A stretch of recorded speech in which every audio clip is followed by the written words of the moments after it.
Bapak Ibu saudara-saudara, ayat 143 dari suratul Baqarah. Innal ladzina yaktumuna ma anzalallahu minal kitab. Innal ladzina yaktumuna, sesungguhnya orang-orang alladzina yaktumuna yang senantiasa menyembunyikan ma anzalallah, apa yang telah Allah turunkan, minal kitab, yaitu Alkitab, yaitu isi dari kitab suci yang Allah Ta'ala turunkan. Wa yashtaruna bihi thamanan qalila, dan menjualnya dengan harga murah. Ulaika ma ya'kuluna fi butunihim illan nar. Ulaika, mereka hanya saja ya'kuluna, mereka memakan, ma ya'kuluna, tidaklah mereka memakan, fi butunihim, dalam perut mereka, illan nar, kecuali api. Mereka memakan api. Wala yukallimuhumullahu yaumal qiyamah, dan Allah la yukallimuhumullah, tidak akan yukallim, menyapa mereka dengan safaan rahmat, ya. Tidak akan memanggil mereka, mengajak mereka bicara, memanggil mereka dengan panggilan yang baik. Semua manusia nanti akan dipanggil, ya, di akhirat. Cuman ada yang dipanggil dengan panggilan yang baik, ada juga dengan panggilan yang tidak baik. Wala yukallimuhumullah, dalam ayat ini bahwa Allah tidak akan mengajak mereka bicara dan tidak memanggil mereka dengan panggilan yang baik yaumal qiyamah, pada hari kiamat. Wala yuzakkihim, dan tidak akan membersihkan mereka. Walahum azabun alim, dan bagi mereka azab yang pedih. Ulaika alladzina ishtarawud dhalalata bil huda, mereka itulah alladzina ishtarawud dhalalata, yaitu yang membeli ad-dhalalata, kesesatan, bil huda, dengan menjual petunjuk. Petunjuk yang ada, kebaikan yang ada, itu dia jual untuk mendapatkan kesesatan. Wal azaba bil maghfirah, dan mereka membeli azab dengan bayaran ampunan Allah. Potensi ampunan Allah yang ada di tangan itu mereka lepaskan dan mereka ganti dengan azab. Fama asbarahum 'alan nar, maka alangkah, ya, ini ma ta'ajub, ya. Fama asbarahum, ya, 'alan nar, betapa sabarnya, beraninya mereka menantang, ya, menghadapi api neraka. Dzalika bi anna Allah nazzala al-kitaba bil haqq, yang demikian itu, yaitu yang terungkap di dua ayat ini, itu terjadi seperti itu kelak di akhirat. Bi annallaha nazzalal kitaba bil haqq, karena memang sesungguhnya Allah telah menurunkan Al-Quran dengan membawa keterangan yang benar.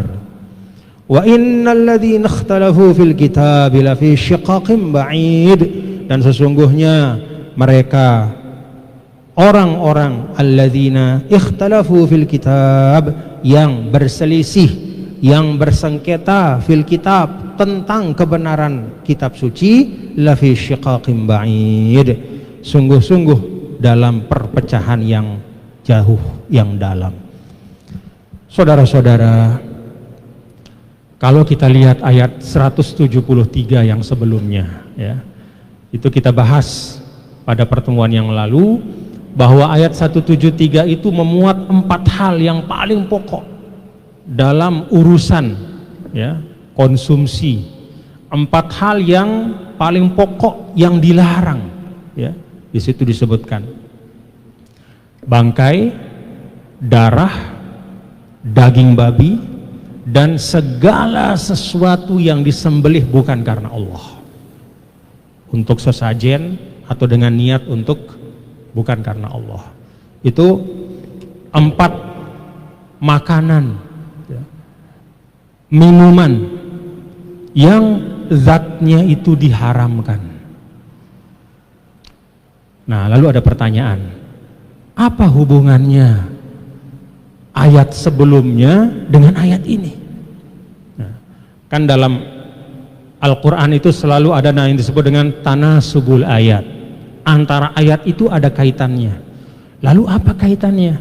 Kan ayat sebelumnya itu menerangkan diharamkannya bangkai, darah, babi, segala sesuatu yang disembelih bukan karena Allah, bukan untuk Allah. Kok ayat yang 174 ini berbicara tentang mereka yang menyembunyikan kebenaran dan menjual kebenaran itu? Apa hubungannya? Bapak-bapak, ibu, kata para ulama ya, kalau ayat sebelumnya itu bicara tentang zat yang diharamkan, sesuatu yang tidak boleh kita makan karena zatnya memang haram, najis, darah najis, daging babi najis, bangkai ya, tidak boleh. Ayat yang ini ya, berbicara tentang sesuatu yang haram bukan karena zatnya, tapi karena cara memperolehnya.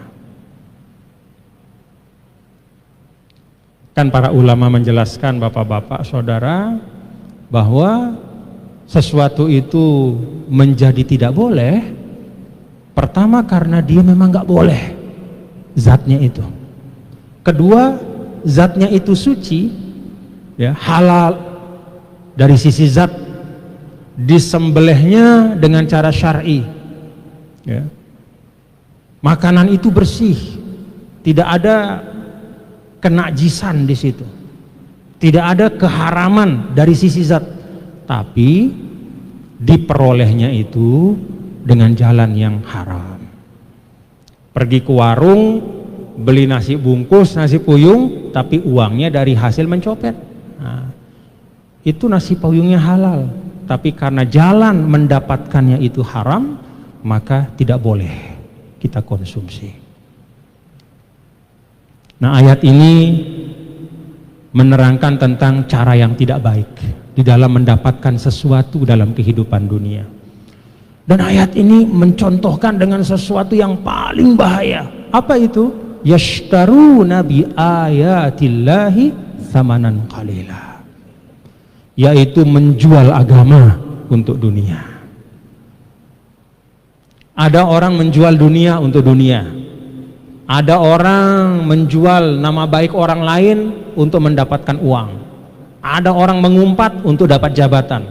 Tapi yang paling buruk ya, nih ada di ayat, dalam ayat ini, innalladzina yashtaruna yaktumuna ma anzalallahu minal kitab wa yashtaruna bihi tsamanan qalila. Dia menjual agama, kebenaran dalam agama itu dia sembunyikan untuk mendapatkan ganjaran, rezeki, uang, jabatan, atau apapun di dunia. Nah, ayat ini bapak-bapak turun terkait dengan orang-orang Yahudi pada masa Nabi dulu. Mereka itu menyembunyikan kebenaran tentang datangnya Rasul akhir zaman. Birrusya allati yu'taunaha, kalau dalam kitab-kitab tafsir. Kenapa mereka sembunyikan? Birrusya. Arusya itu jamak dari riswah, disuap. Ada yang ngasih uang. Ini Muhammad bisa mengancam kekuasaan kita. Kalau gitu saya bayar kamu. Yang penting kamu terangkan, sampaikan bahwa tidak benar Muhammad itu nabi akhir zaman. Jadi diminta dibayar untuk menyembunyikan kebenaran dan menyuarakan kebatilan. Nah, kasih uang.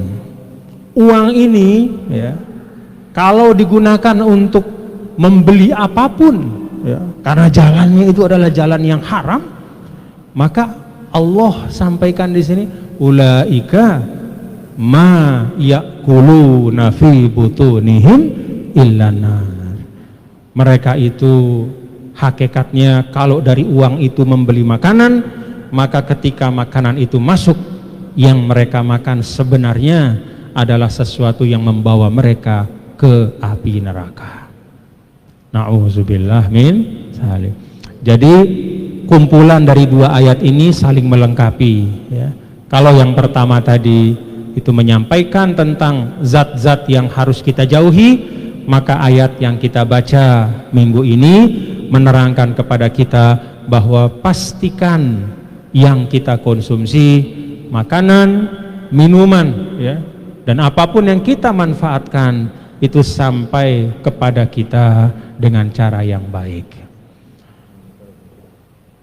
Ulaika alladzina ishtarawud dhalalata bil huda wal 'adzaba bil maghfirah. Wala yukallimuhumullah yaumal qiyamah wala yuzakkihim. Nah, mereka yang melakukan perbuatan seperti ini hidup di dunia tidak mementingkan cara, dia hanya mementingkan hasil. Dia tidak peduli yang halal yang haram, pokoknya hasilnya dapat. Kata Allah, mereka itu kalau dapat makanan dari jalan yang haram, dia makan api. Dan yang lebih berat dari itu, wala yukallimuhumullah yaumal qiyamah, tidak akan disapa dengan sapaan yang baik. Apa sapaan yang baik, bapak-bapak saudara? Salamun alaikum tibtum fadkhuluha khalidin. Kan begitu. Nanti ada sapaan di akhirat, salamun alaikum, keselamatan atas semua kalian. Tibtum, sungguh kalian berada dalam kebaikan. Fadkhuluha khalidin, masuk ke dalam surga dan selamanya kekal di sana. Amin ya Rabb. Salamun alaikum bima sabartum. Ada juga panggilan yang indah juga, mudah-mudahan kita dengar nanti di akhirat. Apa panggilan itu? Salamun alaikum bima sabartum.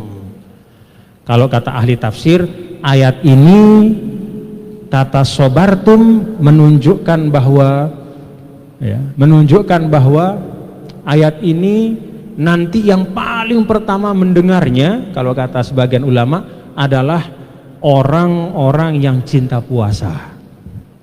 Jadi orang-orang yang di dunia cinta puasa, dia sabar menahan diri dari apa yang dihalalkan, siang hari yang boleh dia tahan dirinya, maka nanti dia pertama kali akan dipanggil oleh Allah Ta'ala, salamun alaikum bima sabartum fa ni'ma uqbaddar.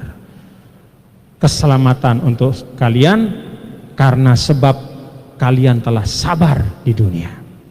Itu yang kita nanti-nanti. Nah, kalau orang yang seperti dalam ayat ini, mereka akan mendengar panggilan, tapi bukan panggilan yang seperti tadi. Panggilannya seperti apa misalnya? Ikhsa'u fiha wala tukallimun. Jangan banyak omong. Panggilannya. Begitu mau ngomong, berdalih, bersilat lidah di akhirat, ikhsa'u fiha wala tukallimun. Diam. Udah. Jangan bicara apa-apa. Karena sudah cukup, ya, amal perbuatan itu menjadi bukti, ya, menjadi pegangan. Tidak ada yang bisa bersilat lidah. Dan banyak panggilan-panggilan dalam Al-Quran, panggilan yang menunjukkan kemurkaan, ya. Nah, kita berharap mudah-mudahan kita mendengar panggilan kebaikan. Amin ya rabbal alamin. Ulaika alladzina ishtarawud dhalalata bil huda wal 'adzaba bil maghfirah.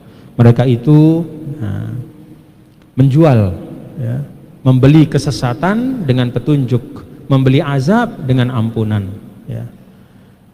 Jadi bapak-bapak saudara, ketika Nabi diutus, Al-Quran diturunkan, maka itu seakan-akan semua manusia sudah mendapatkan potensi hidayah.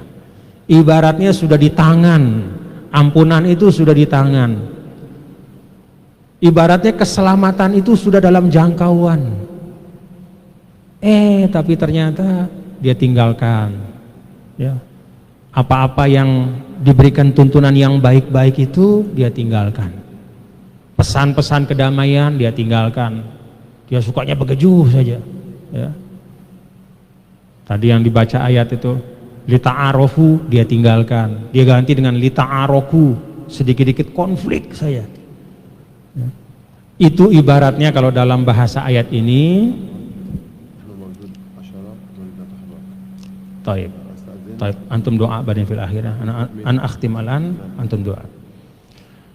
Nah, ibaratnya kata Allah itu seperti orang yang sudah ada di genggaman tangannya ampunan, lalu dia lepaskan dan dia ganti dengan azab. Nah, bapak-bapak, saudara-saudara, mari kita jaga potensi kebaikan itu. Kita pegang kuat-kuat, ya. Kalau dalam bahasa Al-Quran, wala tamutunna illa wa antum muslimun. Shadaqallahul azim. Kita minta beliau untuk menutup majelis kita karena beliau juga kebetulan ada kegiatan setelahnya. Tafadhol Syekh. Bismillahirrahmanirrahim. Alhamdulillah rabbil alamin wassalatu wassalamu ala sayyidina Muhammadin wa ala alihi wa sahbihi tahirin. Allahumma inni as'aluka bi asma'ikal husna wa sifatikal ulya an tuzida haula'il hadirin ilman wa nuran wa taqwa. Sama Allah subhanahu wa ta'ala. اللهم إني أسألك في هذا البيت المبارك بيت الله، اللهم إني أسألك البركة والرحمة والمغفرة. اللهم زدنا علما ونورا ومعرفة بالدين يا رب العالمين. اللهم اجعلنا هداة مهتدين غير ضالين ولا مضلين. اللهم إذا علمت الحياة خيرا لنا فأحينا على الإسلام، وإذا علمت الموت راحة لنا فتوفنا على الإيمان، واقبضنا إليك غير مفتونين يا أرحم الراحمين. اللهم إنا نسألك في هذه الساعة المباركة تكون الساعة إجابة يا أرحم الراحمين. اللهم فارج الهم وكاشف الغم مجيب دعوة المضطرين رحمن الدنيا والآخرة ورحيمهما أنت ترحمنا يا الله. اللهم ارحمنا رحمة تغنينا بها عن رحمة من سواك. آمين يا رب العالمين. ربنا عليك توكلنا وإليك أنبنا وإليك المصير. ببركة سيد رسول الله محمد صلى الله عليه وسلم، وبركة سيدي سلطان الأولياء الشيخ عبد القادر الجيلاني قدس الله سره.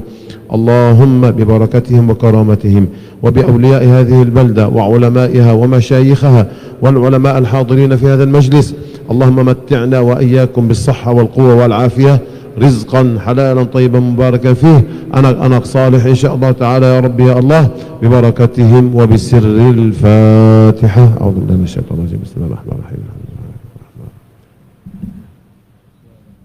صراط الذين أنعمت عليهم المغضوب عليهم ولا الضالين. سبحان ربك رب العزة عما يصفون، سلام على المرسلين، الحمد لله رب العالمين.